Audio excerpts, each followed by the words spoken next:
Now, along with that, the biblical image of God, one of the biblical images of God, he's living water, he's bread, God is honey. The only naturally occurring sweet thing they had was honey, so the Bible describes God as being like honey. Taste and see the Lord is good, like the drippings of the honeycomb, says the book of Isaiah and the book of Psalms. So God is like honey. Now, listen to the Psalm. Psalm 81. If my people would listen to me, I would satisfy them with honey from the rock. Where is God's honey in life? In the rocks. Now think about what that image means to an Easterner. Have you found that in your life, at least after the times you realized God was the closest, were the toughest, biggest rocks? You may not have known it at the moment. God says, I'm not going to tell you that when you become a believer, I'll clear this thing off and it'll be as flat as the sidewalk out in front of folks on the family. What I'll promise you is, every rock will have enough honey to go one more step. And if you can't live with that, I would deeply argue whether you can be a follower of the rabbi. You don't live in the desert long before you realize this is all about God. Akiba said, be careful when you pray for honey. Understand where God may put it. Isn't that cool? Anyway, we need to move on. 81. There are people who live there. They're called Badu in Arabic. Badouin. People who are Badu. More than one Badu. Badouin. Bedouin. They're nomads. They live much like Abraham did. I lived with his family. Like I said, water came out of wells and cisterns. Hospitality like you can't imagine. I'm going to skip some of this again, pardon. The shepherds are always old women and little boys and girls. I spent about, I think 7 days, 6.5 days out in the field with the flock. Now, it's hard to describe to you what that meant because I'm an unrelated male. The moment I showed up, every woman in that family had to be completely veiled. And I was never permitted to be anywhere, me and one of the daughters or wives in that family. The man had 4 wives and 11 daughters at that time. And I couldn't be with any of them, even the little ones, because I'm unrelated. You just don't mix. So I communicated back and forth that I wanted to see the shepherds. Okay, fine. But that meant I had to go along with his daughter. So he sent his son, who was probably 20 at the time, and his son made sure that I could stay close to watch the daughters and the children, but that I never got closer than what would be comfortable for the female. The shepherds in this culture are almost always old women, girls who haven't menstruated yet, little boys who aren't adults, which is age 12, or once in a while a young married woman who has no children. Now plug that into the Christmas story. Tell me that every Christmas program you've ever seen, they make the shepherds 40-year-old males with a beard and a stick. If there were any 40-year-old males with a beard and a stick that night in Bethlehem, it would have been the weirdest assembly of shepherds that culture had seen in 1,000 years. Those were kids, and maybe an old woman or two. I have a hard time with Christmas, because if there's one season of the year which is way culturally off, for maybe the right reasons, it drives me crazy. They've got cows. There hasn't been a cow in Bethlehem in 1,500 years. They've got camels. Camels in Bethlehem? Eesh. No. Mary's on a donkey. On a donkey, give me a break. That would mean she owned a Mercedes. Mary walked, pregnant, 110 miles in some of this desert. Don't take it out of... So I was in church. I had to go see this Christmas program because my grandson was in it. Now I got this dilemma. You know, I just usually have this cold that I can't go on Christmas because I've had this cold. So I walk in church, and here they had the second grade girls, shepherds. I saw them in the back of church. It's like, yes! So I go in, I say to my wife, I say, Esther, you're not going to believe this, but they've got the shepherds are girls. She's, really?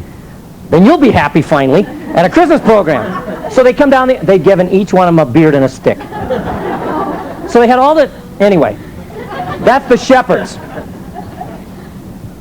Like this. Or this, same one. Or these, not menstrual yet, but that one is. She's married, an old woman. That's the girl who had the flock that I spent the time with. She knew every one of those sheep by name. It was absolutely incredible. About 175 sheep. This girl was 15. She was probably 40 miles from home. And if she didn't find water twice a day, those sheep were going to die. It blew my mind how people lived in the biblical time. But let me take you to the point I want to make about the shepherd. Once in a while, a boy, under an adult,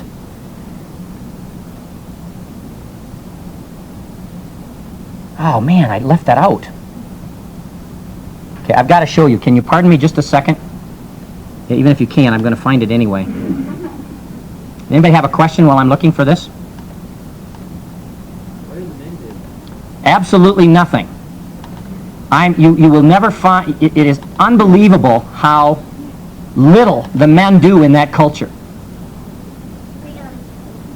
The place that they kept in, I've heard that it's more likely a cave than a barn-like setting. Is that right? Yeah, that's, boy, now you're going to I don't know if I should do this or not. Give me a chance to find it a minute, then I'll address your question. Okay. You said the Lord is the hand close to my right hand. Psalm, help me out. In the Hebrew, you don't learn the chapter and verse because everybody knows. What Psalm says is the Lord is the shade at my right hand, which in Hebrew means as close as my right hand. He's this close always. Is it 30? I would have guessed. We're talking about shepherds. I heard one said that, like in John, it talks about how the shepherds used to like actually lie down to keep their. Seen that many, many, many times. Here we go. I've seen that many, many times. I've got about 3 questions. Give me a second here, and I don't know why I didn't put these slides in. First of all, shepherds in that culture live in caves underground at night. I've spent many a night with students like you even on a couple of occasions where we'll spend a serious amount of time in the sheepfold or the stable with the sheep. The thing that drives me crazy about that is you get in there, Psalm 21:5? 121:5, okay? The manure will be this deep on the floor, 3 inches of soot on the ceiling. Not a sprig of hay or straw anywhere that you will ever see. And what drives me crazy is God said, I love you guys so much that I'm going to leave heaven to be born in 3 feet of sheep manure. And you know what we do? We spray nice pine scent. And we put these big, beautiful pine trees, and we've got this golden straw and these clean mangers. And we missed the whole point. You'd be far better off celebrating Christmas in a neighbor's pig barn or turkey barn than in your church, because you'd be much closer to what God is trying to say. Do you understand how much I love you? You know what I was willing to do for you? We make it so you almost can understand God wanted to come here, because it's not quite heaven, but it's almost. Anyway, let me show you the shepherd. As you look at this, what question comes to your mind? Okay, what do those sheep eat? I will never forget the first time. I grew up in a Midwestern farm. We didn't actually have sheep, but we had cattle, and it's like, what are these rock-eating sheep? What do the sheep eat? It's incredible. And you don't see sheep where the grass is this deep, ever. This is the land of the shepherd. So we were hiking. My first week in Israel, I woke up one morning, and here came a flock of sheep coming grazing up out of the wadi, led by a couple of shepherd girls. A very poor slide, but it's 30 years old. Led by a couple of shepherd girls. And I'm laying there thinking, what do they eat? And there are several other of my classmates that were sleeping there up against the rock out of the night wind. And so I leaned over, one of them was awake, and I said to him, what do those sheep eat? He laughed. They always laughed at me because I had a master's degree and I didn't know what sheep ate. They thought that was pretty ridiculous.